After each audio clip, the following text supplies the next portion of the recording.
El Señor esté con ustedes.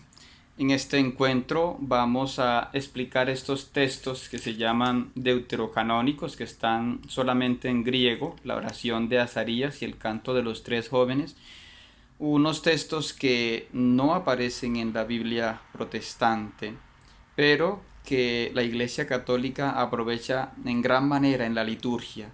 Es un texto bastante extenso. Vamos a basarnos sobre todo en los comentarios que hace el padre Dileya, y él nos recuerda que esta oración que llamamos de Azarías está en las traducciones griegas y siríacas, y en los 70 se trae con variantes. No es un texto bastante extenso que se ubica entre los capítulos 23 y 24 de este tercer capítulo, y que tiene semejanzas con la oración también de Daniel 9 del 4 al 19, y que desarrolla los mismos puntos que el discurso de los mártires macabeos que encontramos en segunda de Macabeos 7 del 32 al 38. Y en esta oración también se encuentra bastante eco la línea espiritual de los profetas, como vemos en Jeremías 14 del 7 al 19, en Esdras 9 del 6 al 15, en Nehemías 1 del 5 al 11 y en Baruch, primer capítulo. También en los salmos sapienciales como el 51 y el 106.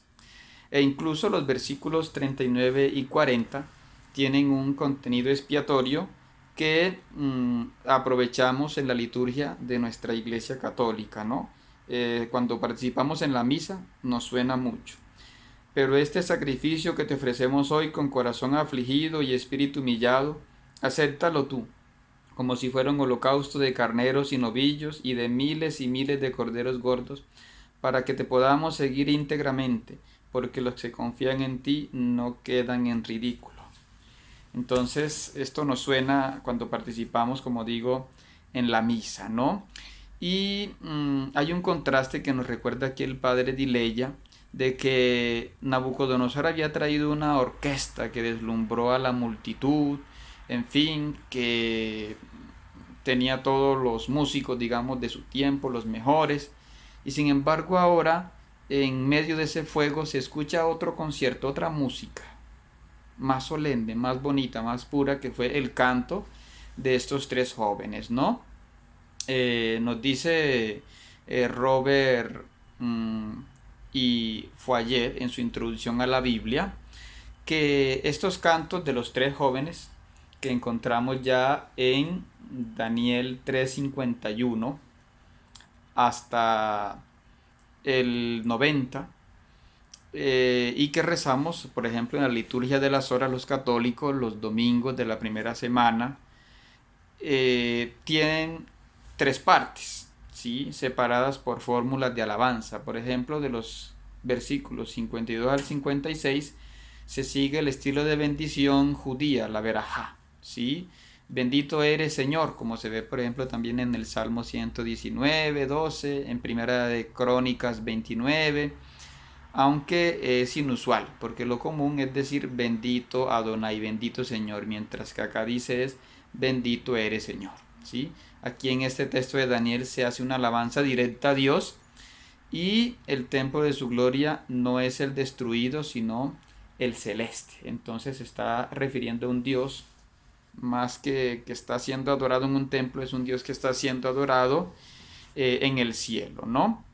Los versículos 57 al 87 son un himno de alabanza a la creación, aunque aquí tenemos unos detalles interesantes que nos hace notar Foyer, que hay 20 cánticos de elementos atmosféricos del 57 al 74, que hay 7 cánticos de las criaturas del 75 al 81 versículos, y de los versículos 82 al 87 hay 7 cánticos humanos.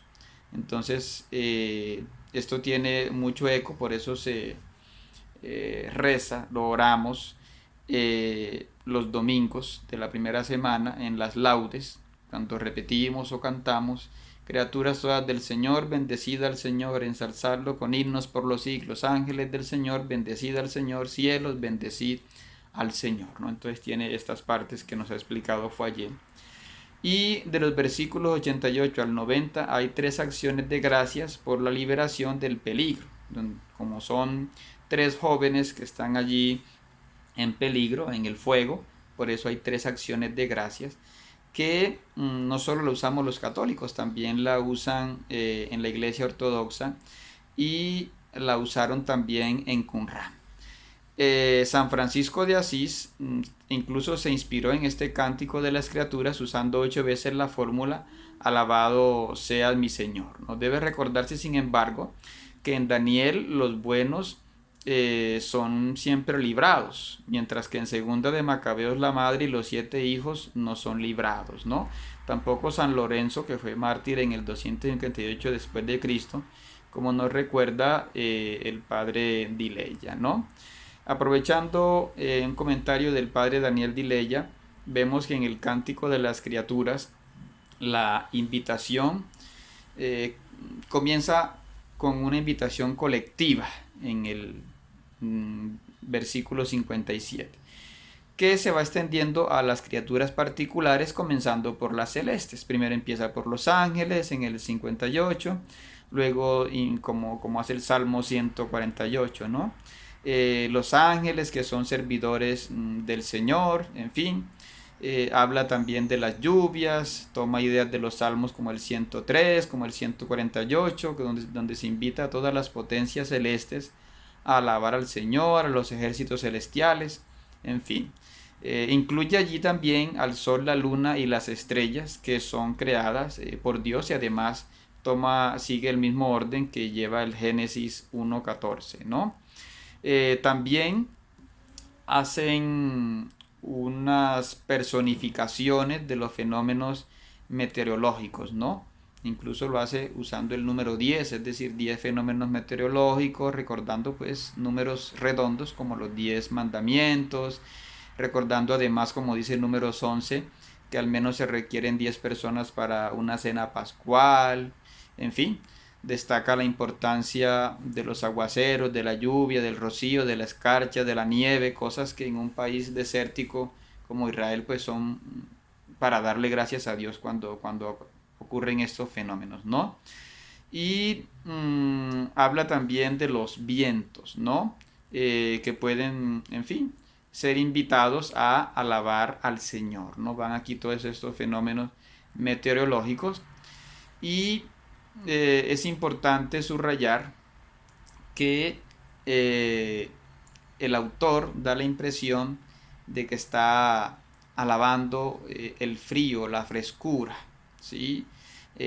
Una nevada en Israel, en fin, transforma un campo ordinario con sus árboles en algo de una belleza deslumbradora. No solo la utilidad, sino también la estética, la belleza de lo que está viendo el autor. Entonces es como hace un poco el Papa Francisco, invitarnos a contemplar la naturaleza, pero para cuidarla y darle gracias a Dios por esa responsabilidad que nos ha dado, ¿no? Vemos que también cuando habla del día y la noche, primero habla de la noche, ¿sí? Porque recordemos que para los judíos el día empezaba al anochecer, perdón. Y recordando además que el Señor, Dios, separó las tinieblas de la luz, ¿sí? Entonces así hubo una tarde y hubo una mañana, como se nos dice en Génesis 1.3, ¿no? Y habla también de relámpagos, nubes, invitándolos a bendecir al Señor, ¿sí? Porque eso es un espectáculo pues grandioso, sobre todo si estamos cubiertos, ¿no? Una invitación a contemplar las maravillas del Señor. También se dirige después ya a lo terrícola, a la tierra, en el versículo 74, donde invitan a las criaturas, que son 7 en total, simbolizando la perfección, es decir, todo lo terreno que le dé gloria a Dios. Empieza por los montes y las colinas, como hacen los Salmos 148:9, Isaías 44:23, y además porque el Señor se ha revelado a Moisés en el Sinaí u Horeb, que es el monte de Dios, como nos dice Éxodo 3:1, ¿no? Y Números 10:33. Vemos entonces que todo aquello donde Dios se ha manifestado es invitado a darle gracias, ¿no? Por supuesto, las flores, las plantas que germinan, los árboles, los distintos cereales. Es un texto, digamos, muy completo, por eso la iglesia con tanto cariño acoge este canto, ¿no? Por supuesto, el agua, las fuentes de agua viva, las corrientes, ¿no? Y por supuesto que es opuesto a las aguas estancadas, ¿sí? Que son las que son desagradables, ¿no? Habla también de mares y ríos, como hace el Salmo 69:35. Luego sigue con las criaturas que son capaces de movimiento y que son majestuosos, como los delfines y otras criaturas del agua, como hace el Salmo también 74:14, ¿sí? Aunque recordemos que en esta mentalidad semita y judía, pues el mar contiene son seres terribles, no seres caóticos, ¿sí? Pero pues hay criaturas que son vistas con bondad como los delfines, ¿no? Por eso vemos también los grandes cetáceos, ¿no? Por eso vemos también, en fin, la ballena que se tragó a Jonás, ¿sí? Luego se invita a mirar las aves, ¿sí? Como vemos en el Génesis 1:21, que son criaturas del Señor. Luego sigue con las bestias, los ganados, ¿sí? Con sus variedades, en fin, también se les invita a dar gloria a Dios. Y vemos que también se inspira en criaturas que en otros textos son, por decir así, criticadas por ser usadas para el culto a los paganos. Pero aquí el poeta reclama que estas criaturas son criaturas de Dios y que por tanto también pueden dar gloria a Dios, que no es culpa que en distintas religiones o en el mundo pagano las usen para idolatría o lo que sea, ¿no?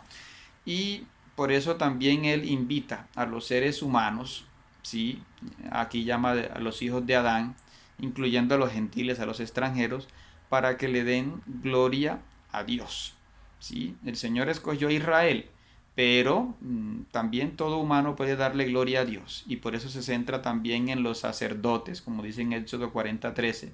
Ellos son los primeros responsables del altar para que le den gloria a Dios. ¿Sí?